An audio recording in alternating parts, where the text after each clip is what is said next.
Hello students, my self Bharat Kumar और आप देख रहे हैं मेरे YouTube channel the maths army. और आज की वीडियो में हम क्लास 8 मैथ्स की एक्सरसाइज 9.1 को सॉल्व करने वाले हैं। तो आज की वीडियो को हमारे पास यहाँ पे 7th क्वेश्चन क्या है कि किसी भवन के फर्श में समचतुर्भुज के आकार की 3000 टाइलें हैं और इनमें से प्रत्येक के विकिरण क्या है 45 सेंटीमीटर और 30 सेंटीमीटर लंबाई के हैं। तो 4 रुपये प्रति वर्ग मीटर की दर से इस फर्श को पॉलिश करने का व्यय ज्ञात कीजिए। ठीक है, हमारे पास एक भवन है। ठीक है, और उस भवन में जो फर्श है उस पर समचतुर्भुज के आकार की टाइलें लगी हुई है। ठीक है, कितनी टाइलें लगी हुई है तो वो हमें यहाँ पे दी गई है कि 3000 टाइलें लगी हुई है। ठीक है, और वो उनमें से जो प्रत्येक टाइल है 3000 टाइलें हैं जो उस भवन के फर्श पर लगी हुई है, उनमें से प्रत्येक टाइल का जो विकिरण है, ठीक है, प्रत्येक टाइल में जो हमारे पास विकिरण है उनकी लंबाइयाँ भी हमें यहाँ पे दी गई है। ठीक है, और हमसे पूछा क्या गया है कि 4 रुपये प्रति वर्ग मीटर की दर से इस फर्श को पॉलिश करने का व्यय ज्ञात कीजिए। ठीक है, तो वो हमें यहाँ पे ज्ञात करना है। तो वो हम कैसे ज्ञात करेंगे, तो पहले तो आप ये देखिए कि हमें यहाँ पे करना क्या है। ठीक है, जैसे कि ये कितनी टाइलें हैं, 3000 टाइलें हैं। 3000 टाइलें क्या है, समचतुर्भुज के आकार की है, तो उनमें से मैं एक टाइल यहाँ पे उठा रहा हूँ। ठीक है, जैसे कि मैंने 3000 में से कोई एक टाइल यहाँ पे उठा ली है। ठीक है, ये ऐसी टाइल क्यों बनाई, क्योंकि ये क्या समचतुर्भुज के आकार की है। सारी टाइलें क्या समचतुर्भुज के आकार की है। समचतुर्भुज इसी तरह का तो होता है। ठीक है, समचतुर्भुज क्या होता है, ऐसा चतुर्भुज जिसमें कि सभी भुजाएं क्या हो, बराबर हो, और उसमें समांतर चतुर्भुज और पतंग दोनों के गुण क्या होते हैं, विद्यमान होते हैं। अगर आपने पहले के क्वेश्चंस अच्छे से मेरी वीडियो में देखे हैं तो आपको पता होगा। ठीक है, तो ये चीज़ हमारे पास यहाँ पे है, समचतुर्भुज के आकार की इस तरह की कितनी टाइलें हैं, 3000 के हैं टाइलें हैं। और अब हमें यहाँ पे क्या दिया गया है, इसके विकिरण दिए गए हैं। एक तो इसके 2 विकिरण होंगे ना यहाँ पे। ठीक है, तो इन दोनों की लंबाई हमें यहाँ पे दी गई है। ये एक तो हमारे पास है 45 सेंटीमीटर और दूसरा हमारे पास है 30 सेंटीमीटर। ठीक है, सारी टाइलों में क्या है, समान है। ठीक है, हमारे पास विकिरण इसके दिए गए हैं।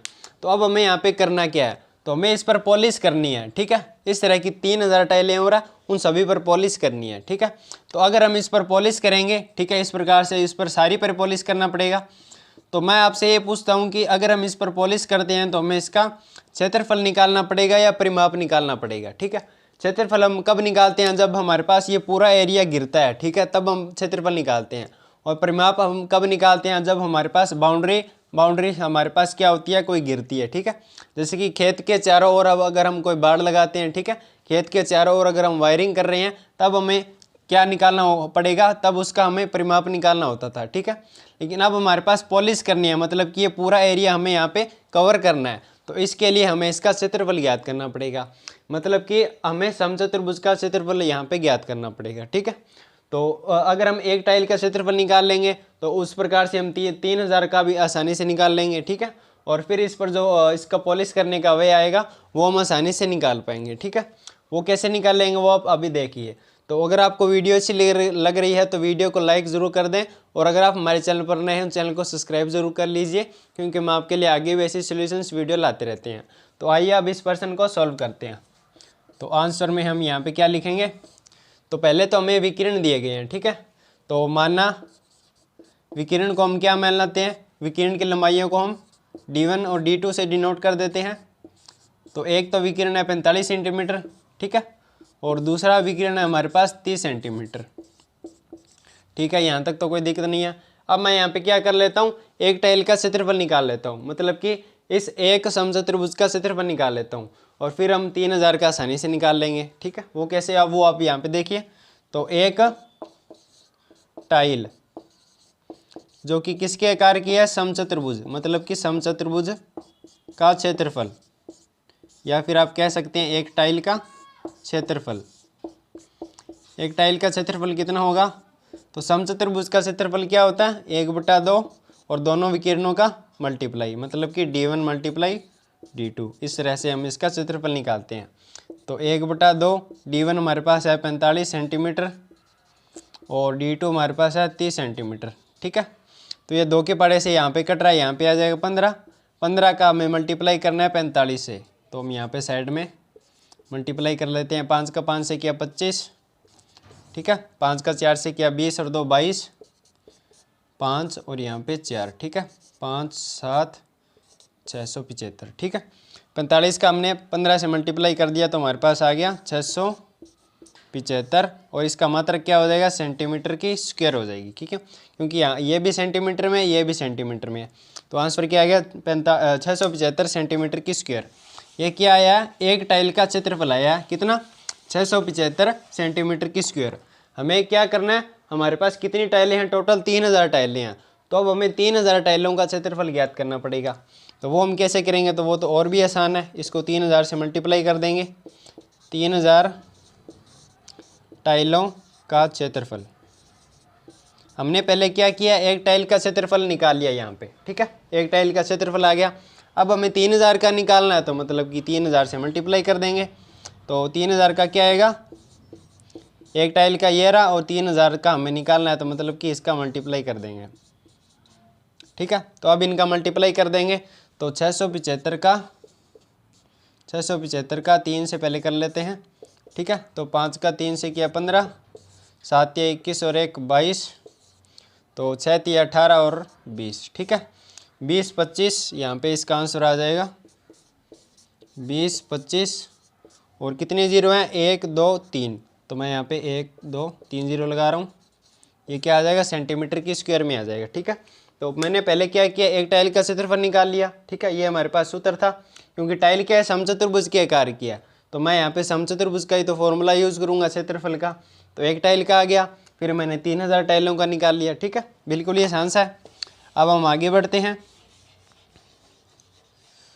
तो ये हमारे पास क्या है, सेंटीमीटर में आया है, लेकिन हमारे पास आप देख पा रहे होंगे कि हमारे पास जो इस पर जो खर्चा लग रहा है, ठीक है, प्रति वर्ग मीटर की दर से इस पर पॉलिश करने का हमारे पास जो खर्चा लग रहा है वो क्या है, आप देख पा रहे होंगे किस में है, वर्ग मीटर में है, लेकिन हमारे पास क्या आया, आंसर सेंटीमीटर में आया। मतलब कि हमें इसे क्या करना पड़ेगा, मीटर में कन्वर्ट करना पड़ेगा, क्योंकि हमारे पास यहाँ पे ये जो दर है वो क्या है, मीटर में है। ठीक है, तो इसको मीटर में कन्वर्ट कर लेंगे, तो हमें पता है कि 1 मीटर में कितने सेंटीमीटर होते हैं, 100 सेंटीमीटर होते हैं। ठीक है, तो यहाँ से हमारे पास 1 सेंटीमीटर की वैल्यू क्या आ जाएगी, तो ये 100 इसके डिवाइड में चला जाएगा। ठीक है, तो 1 सेंटीमीटर की वैल्यू कितनी आ गई, 1 मीटर अपॉन में 100। ठीक है, हमारे पास यहाँ पे क्या सेंटीमीटर की स्क्वायर है, तो यहाँ पे दोनों साइड स्क्वायर कर देंगे, यहाँ भी स्क्वायर हो जाएगी, यहाँ भी स्क्वायर हो जाएगी, यहाँ भी स्क्वायर हो जाएगी। ठीक है, सारी स्क्वायर कर दी, एक की स्क्वायर तो एक ही होती है, तो 1 सेंटीमीटर स्क्वायर की वैल्यू कितनी आ जाएगी, 1 मीटर स्क्वायर, और 100 की स्क्वायर करेंगे तो हमारे पास यहाँ पे 4 जीरो आ जाएंगे अब की बार। मतलब कि ये चीज़ हमारे पास यहाँ पे है, 1 सेंटीमीटर स्क्वायर की ये वैल्यू होती है, ये वैल्यू हम यहाँ पे रखेंगे, तो ये सारा सवाल किस में हो जाएगा, मीटर में कन्वर्ट हो जाएगा। ठीक है, तो बिल्कुल ये आसान सा हमारे पास यहाँ पे है, तो इसको मीटर में कन्वर्ट कर लेंगे। इसको मैंने मीटर में कन्वर्ट किया है, तो यहाँ पे आ जाएगा, यहाँ पे आ जाएगा 1 मीटर की स्क्वायर, और इसके डिवाइड में क्या है, इसको मैं ऐसे लिख रहा हूँ, डिवाइड में क्या है, 1 2 3 4 जीरो है। ठीक है, ये चीज़ इस तरह से हमारे पास यहाँ पे है। ठीक है, तो यहाँ से आप इसको हल करके आगे लिखना चाहें तो मैं आपको यहाँ पे इसको साइड में यहाँ पे हल करके दिखा देता हूँ। ठीक है, ये इतना मैं यहाँ पे रफ कर रहा हूँ, ये आपको पहला यहाँ पे डाटा लिख देना है। ठीक है, तो अब मैं आगे यहाँ पे बढ़ता हूँ, तो अब मैं आपको इसको मीटर में कन्वर्ट करके दिखा रहा हूँ। ठीक है, क्योंकि हमें आगे यहाँ पे दर क्या दी गई है, मीटर में दी गई है, इसलिए हमने इसको मीटर में कन्वर्ट किया है। ठीक है, तो ये हमारे पास इसका क्या है, क्षेत्रफल आया 3000 टाइलों का। ठीक है, तो ये चीज़ हमारे पास यहाँ पे है 20 25 और 3 जीरो है। ठीक है, मल्टीप्लाई में मीटर की स्क्वायर है, और डिवाइड में क्या है, 10,000 हमारे पास क्या है, डिवाइड में है, तो 3 जीरो से 3 जीरो ये कैंसिल हो जाएंगे, और ये 10 का इसे में भाग देना है, तो मतलब कि एक संख्या के बाद हमारे पास यहाँ पे पॉइंट आ जाएगा। ठीक है, ये चीज़ हमारे पास यहाँ पे है, इस तरह से हमारे पास यहाँ पे पॉइंट आ गया, क्योंकि भाग करना है हमें 10 से, 3 जीरो तो हमने कैंसिल कर दिए, ये चीज़ हमारे पास आ गई। ये क्या है, ये हमारे पास आया 3000 टाइलों का क्षेत्रफल, किस में, मीटर में, क्योंकि हमें दर क्या दी गई थी, मीटर में दी गई थी। ठीक है, अब हम क्या करेंगे, तो हमें यहाँ पे क्या दिया गया है, 1 मीटर की दर से फर्श पर पॉलिश करने का व्यय कितना है, 4 रुपये, मतलब कि 1 मीटर के लिए हमें यहाँ पे दे रखा है 4 रुपये, तो हम यहाँ पे क्या लिखेंगे, 1 मीटर फर्श पर पॉलिश करने का व्यय, जो कि कितने रुपए है, पॉलिश करने का व्यय कितने रुपए है, 4 रुपये है। ठीक है, ये हमारे पास यहाँ पे क्या है, 4 रुपये है, 4 रुपये। तो हमें यहाँ पे क्या निकालना है, 202.5 मीटर फर्श पर पॉलिश करने का व्यय हमें यहाँ पे ज्ञात करना है। ठीक है, तो मतलब कि इसको 4 से मल्टीप्लाई कर देंगे तो हमारे पास इसका आंसर आ जाएगा। तो मैं यहाँ पे क्या लिखूँगा, 202, क्योंकि ये इतना ही तो हमारे पास उसका पूरे का फर्श का क्षेत्रफल है, और इस पूरे पर ही तो हमें यहाँ पे पॉलिश करनी है, तो मतलब कि इतने क्षेत्रफल पर पॉलिश करने का व्यय है। ठीक है, मीटर स्क्वायर फर्श पर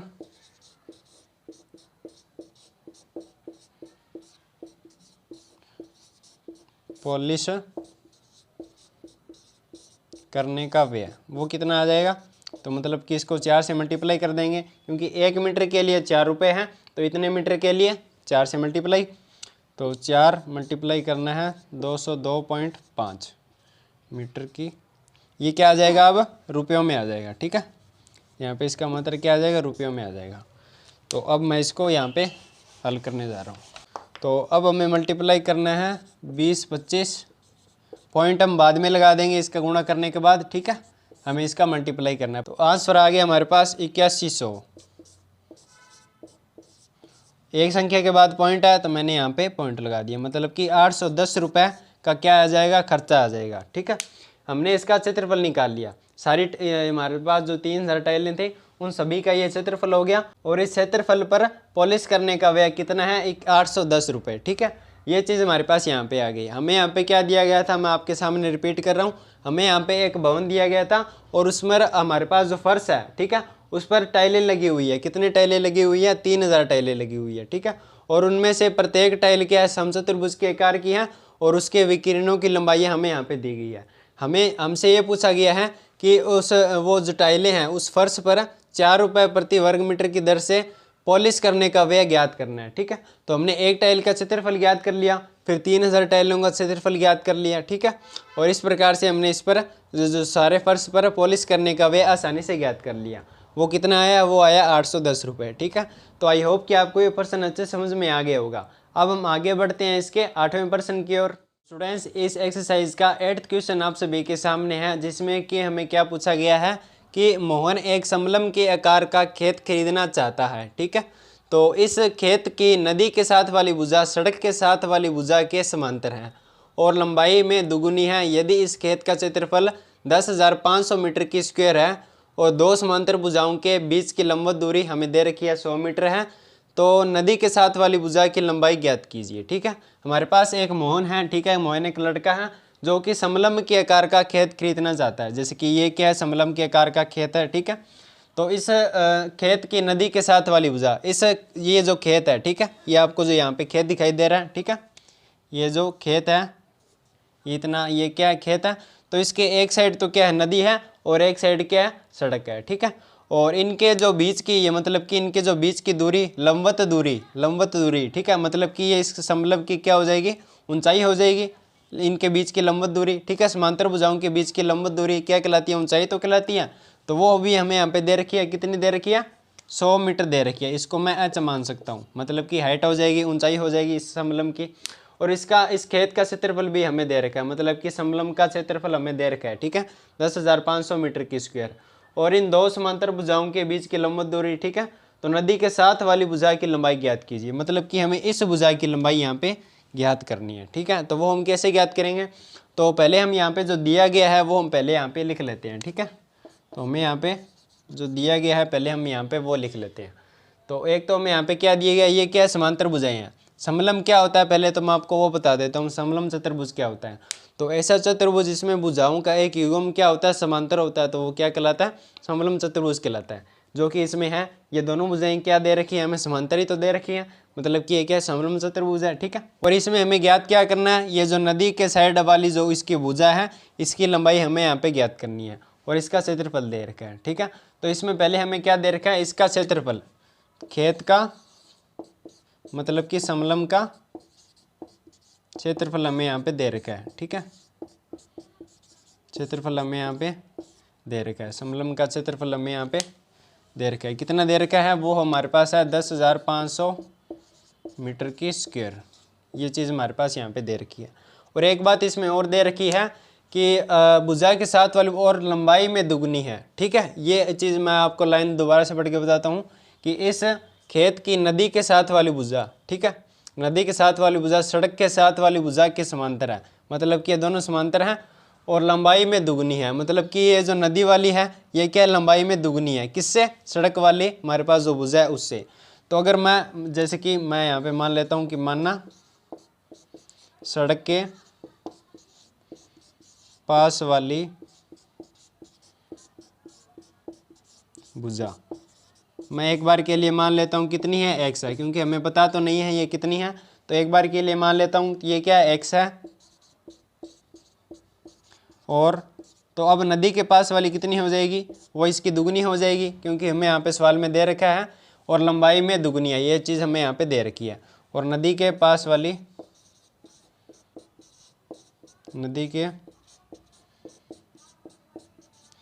वाली भुजा इसकी क्या हो जाएगी, 2x है।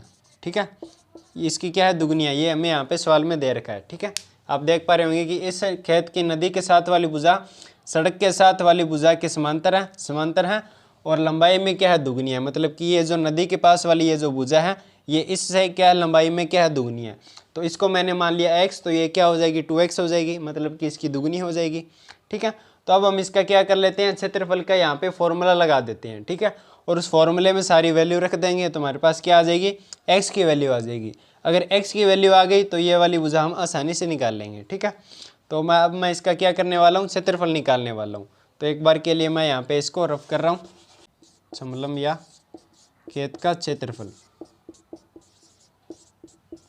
क्षेत्रफल क्या होता है, जो कि हमें यहाँ पे दे रखा है 10,500 मीटर की स्क्वायर। तो समलम चतुर्भुज का क्षेत्रफल क्या होता है, तो उसका क्षेत्रफल का फॉर्मूला होता है ऊंचाई, मतलब कि h, जिसे कि मैंने h माना है, ऊंचाई को मैंने h ही तो माना है, ऊंचाई मल्टीप्लाई में समांतर भुजाओं का योग। तो इसमें समांतर भुजाएं कौन कौन सी है, तो एक तो ये सड़क के पास वाली ये रही, ठीक है, एक ये नदी के पास वाली ये रही, तो इनका योग करना है। तो सड़क के पास वाली को तो मैंने माना है x और नदी के पास वाली को मैंने माना है 2x, मतलब कि समांतर भुजाओं का योग डिवाइड में क्या होता है, 2 होता है। ये क्या होता है, समलम का क्षेत्रफल होता है। और इक्वल में क्या है, 10,500 मीटर की स्क्वायर, ये चीज़ हमारे पास यहाँ पे है। ठीक है, तो अब हम यहाँ से x की वैल्यू आसानी से निकाल सकते हैं, क्योंकि इसको हम सॉल्व करेंगे।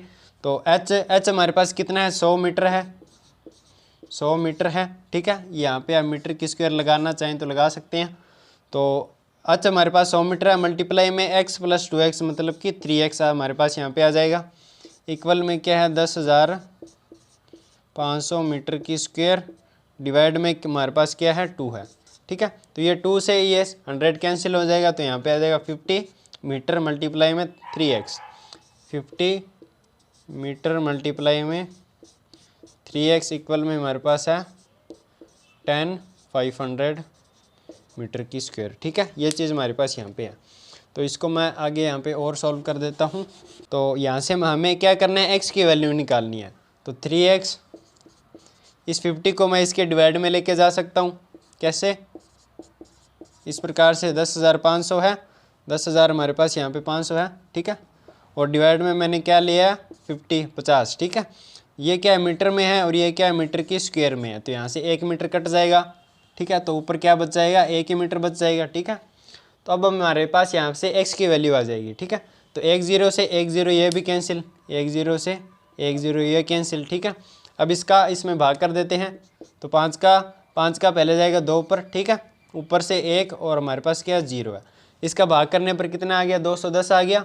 इक्वल में क्या 3x है, ये चीज़ हमारे पास यहाँ पे है। अब x के मल्टीप्लाई में 3 है, तो ये इसके क्या आ जाएगा, डिवाइड में आ जाएगा, मतलब कि 210 के बटे में 3, और इसका भाग करने पर हमारे पास यहाँ पे आ जाएगा 70। x की वैल्यू कितनी आ गई, हमारे पास 70 मीटर आ गई। अब हमें ज्ञात क्या करना था, x तो हमने ये माना था, सड़क के पास वाली भुजा को मैंने क्या माना था, x माना था, तो इसकी लंबाई तो हमारे पास आई है 70 मीटर। लेकिन हमें सवाल में क्या पूछा गया है कि जो नदी के साथ वाली भुजा है, जो कि हमने क्या मानी है, 2x है, क्योंकि वह हमें सवाल में दिया गया है कि ये क्या है, दुगनी है इस वाली भुजा के, तो हमने इसके लिए इसको 2x माना था। तो इसकी लंबाई हमें यहाँ पे ज्ञात करनी है। तो अगर x की वैल्यू 70 मीटर है तो 2x मतलब कि इसका दुगना, तो अतः अतः हम यहाँ पे क्या लिखेंगे, नदी के साथ वाली भुजा। नदी के साथ वाली भुजा कितनी हो जाएगी, 2 मल्टीप्लाई में x, मतलब कि x की वैल्यू भी हमने यहाँ पे निकाल रखी है। 2 मल्टीप्लाई में x की वैल्यू हमारे पास है 70 मीटर, तो इसका दुगुना कर देंगे तो हमारे पास 140 मीटर इसका आंसर आ जाएगा। ठीक है, मतलब कि इस भुजा की लंबाई कितनी हो जाएगी, 140 मीटर हो जाएगी। वही हमें यहाँ पे सवाल में पूछा गया था। ठीक है, मैं आपके सामने यहाँ पे रिपीट कर देता हूँ। हमारे पास एक खेत है समलंब के आकार का। ठीक है, और इस खेत में हमें क्या दिया गया है, एक तो इसकी ऊंचाई दी गई है, मतलब कि दोनों समांतर भुजाओं के बीच की लंबवत दूरी हमें दी गई है 100 मीटर, उसको मैंने h मान लिया। ठीक है, और एक इस खेत के एक साइड तो क्या सड़क जा रही है और दूसरी साइड क्या नदी है। ठीक है, हमें इस सवाल में ये भी दिया गया है कि जो नदी के साइड जो भुजा है वो दुगुनी है। ठीक है, किससे, सड़क वाली भुजा से। ठीक है, तो इसको मैंने x माना तो ये क्या हो जाएगी, 2x हो जाएगी, क्योंकि इस भुजा से ये क्या है, दुगुनी है, इस प्रकार से। ठीक है, तो इसका क्षेत्रफल भी हमें यहाँ पे दे रखा था, तो मैंने इसका क्षेत्रफल का फॉर्मूला लगा दिया और यहाँ से हमारी x की वैल्यू आ गई। हमारे पास x की वैल्यू आ गई तो इस वाली भुजा की लंबाई भी हमारे पास आ गई, क्योंकि ये क्या है, इस वाली भुजा की दुगुनी है, मतलब कि x का दुगुना 2x ही तो हमें यहाँ पे करना है। और इस प्रकार से हमारे पास इसकी लंबाई आ गई 140 मीटर। ये इसका क्या हो जाएगा, आंसर हो जाएगा। बिल्कुल ये आसान सा हमारे पास यहाँ पे ये सवाल था। बस आपको इसका समलंब का जो फॉर्मूला है वो आपको यहाँ पे याद रखना है। तो दोस्तों आई होप कि आपको ये दोनों प्रश्न अच्छे समझ में आ गए होंगे, और अगर आपका कोई डाउट रहता है तो आप हमें कमेंट में ज़रूर बताएं। तो दोस्तों आज की वीडियो में बस इतना ही, मिलते हैं नेक्स्ट वीडियो में, तब तक के लिए बाय बाय।